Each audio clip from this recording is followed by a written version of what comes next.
Bismillahirrahmanirrahim. Yəni bağışlayan və mehriban olan Allahın adıyla. Bütün həmd və şükürlər aləmlərin Rəbbi olan Allahadır.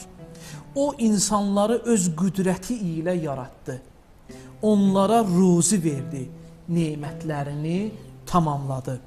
Onu sevməyə, ona itaət etməyə çağırdı ki, nemətlərini daha da artırsın. Xanım Fatimə anamız buyurur. Ona həmd və şükür olsun ki, çünki o layiq olanlara nemət verir, zalimları isə ədaləti ilə saxlayır. Gör, nə gözəl cümlələrdir.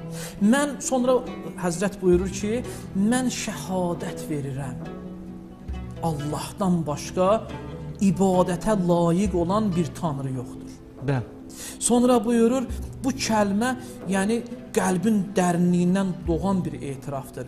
Ondan sonra buyurur ki, onun yaratdıqlarında, dəlillərində, qüdrət və əzəmətində parlayan bir həqiqətdir.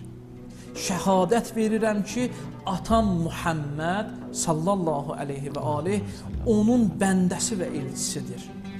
Allah onu öz elçiliyi üçün seçdi, vəhyinə etibar etdi, rəhmətini onunla tamamladı.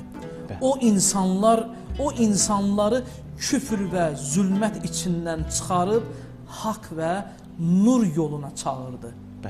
Və ondan sonra buyurur ki, xanım Fatimə anamız, ey insanlar, bilin ki, siz bir vaxtlar azğınlıq içində idiniz. Bütlərə ibadət edir, zülmü təqva sayır, qan tökməyi qəhrəmanlıq hesab edirdiniz. Allah sizi atam Muhammedin vasitəsilə sallallahu aleyhi və aleyh nicat verdi, onun vasitəsi ilə zülmətdən nura çıxardı. Bu, əsas bu yerinə gəldim Tural bəy.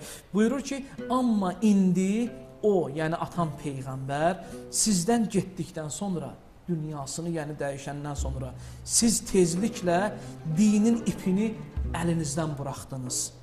Haqqı əyri göstərdiniz. Batili doğru kimi qəbul etdiniz. Nə üçün belə etdiniz? Halbuki Allahın kitabı hələ də aranızdadır. Onun hökmləri aydın, ayələri dəlildir. Sizə lazım olan hər şey orada bəyan edilmişdir.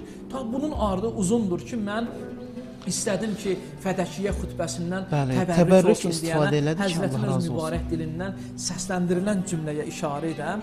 Təbii ki, bunların ardında, burada Tural bəy, tarixə baxsaq, heç bir xanım Fatimə kimi Allahı belə məth edilməmişdir. Ediblər, edənlər olub, tarixi qəhrəmanlar, yəni müqəddəs xanımlar. Amma xanım Fatimə salamullah aleyhanın dilicən, xanım Fatimə salamullah aleyha baxış bucağı ilə Allahı məth edən ikinci bir xanım görməmişik.